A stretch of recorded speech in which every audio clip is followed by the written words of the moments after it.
Semua pemain kumpul dan kita membacakan naskah dari awal sampai akhir. Kita tanpa punya ekspektasi apapun, tanpa meng-create, tanpa punya skenario, oh nanti ini buat bahan promo sekalipun.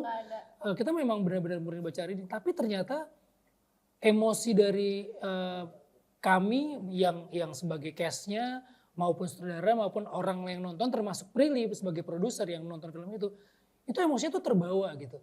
Padahal di ruangan itu tuh nggak ada musik apapun, semuanya silent, semuanya benar-benar fokus sama naskah. Ternyata memang semengharu biru itu gitu.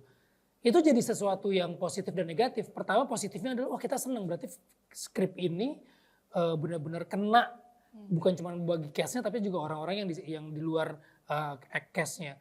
Tapi apakah kita bisa mengulangi ini lagi ketika filmnya ketika syuting benernya gitu kan? Kita cukup deg-degan sampai pada akhirnya kita nonton filmnya.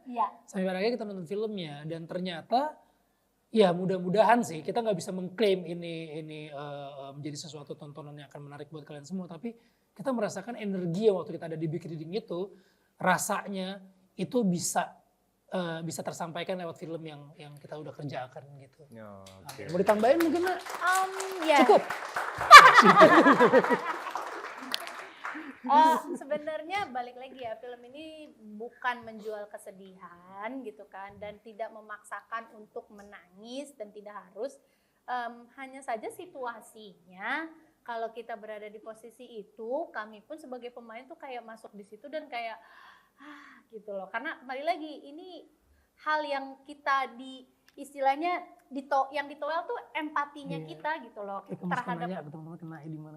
Iya, kena di mana karena setiap orang kenanya beda-beda gitu loh. Termasuk kayak kalau di aku sama Vino gitu kan, kita ternyata secara tidak sadar, maksudnya kayak unconsciously kita pernah jadi caregiver gitu loh.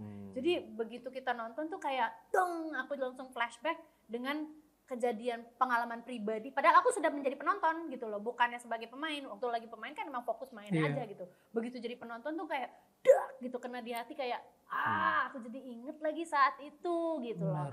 Jadi air mata yang keluar dari hati kami adalah dari mata kami adalah benar-benar yang dari hati kami yang kami beririsan dengan kehidupan asli kita gitu loh. Makanya Nak suka nanya kalau misalnya ada orang yang habis nonton, kamu kenanya di bagian mana? Karena tiap orang pasti beda-beda.